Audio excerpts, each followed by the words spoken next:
नमस्कार मित्रांनो, मी नरेश मेहर. माझ्या यूट्यूब चॅनलवर तुमचं स्वागत आहे. आज मी नाश्त्याला ढोमी मच्छी फ्राय करणार आहे. तर त्याची रेसिपी तुम्हाला दाखवतो, कशाप्रकारे मी बनवलं आणि कशाप्रकारे फ्राय केली. तर बघूया चला. अमूने सकाळीच बाजारातून ढोमी मच्छी आणली आणि मला साफ करून दिली. मच्छी साफ झाल्याबरोबर मी धुवून घेतली. मच्छी आता धुवून घेतलेली आहे. आता आपण वाटण बनवूया. वाटण बनवण्यासाठी मी लसूण आणि कोथिंबीर घेतलेली आहे. कोथिंबीर आणि लसूण मी खलबत्त्यामध्ये वाटण करून घेतोय. वाटण झाल्याबरोबर मी त्याला बाजूला ठेवले.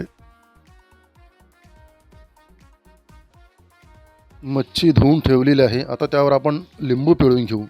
लिंबू पिळल्याने त्याला आणखीन टेस्ट येते. हे आहे लसूण कोथिंबीरचं पेस्ट. यामध्ये मी ऑलरेडीच हळद, मसाला आणि मीठ मिक्स केलेलं आहे. वाटण कसं दिसते आहे बघा मसाले मिक्स केल्यानंतर. आता हे वाटण मी मच्छीला व्यवस्थित लावून घेतो आणि चांगल्या प्रकारे मॅरिनेट करत ठेवतो. मच्छी थोड्या वेळ मॅरिनेट केल्याने मच्छीला आणखीन चव येते आणि चांगली चवदार लागते. मच्छी मॅरिनेट होईपर्यंत आपण तवा गरम करू आणि त्यावर तेल टाकू. तेल गरम झाल्यावर आपण मच्छी फ्राय करायला सुरुवात करू.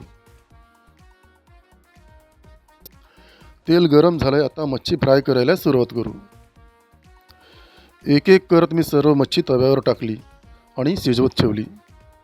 मच्छी आता शिजत आहे. आपण थोडा झाकून ठेवू. झाकल्याने वाफेवर मच्छी आणखीन लवकर शिजेल. थोडा वेळ झाला, आता झाकण काढून बघू मच्छी शिजली की नाही. तर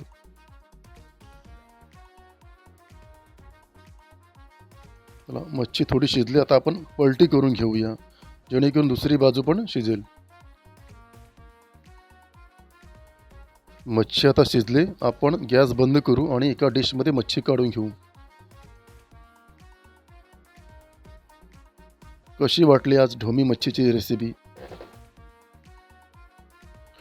ही बघा मच्छी तयार झालेली आहे. आता मी चपातीबरोबर हिला खाणार आहे. कारण आज आमच्या घरी तांदळाची भाकरी नाही मिळत, म्हणून मी चपातीबरोबर खाणार आहे.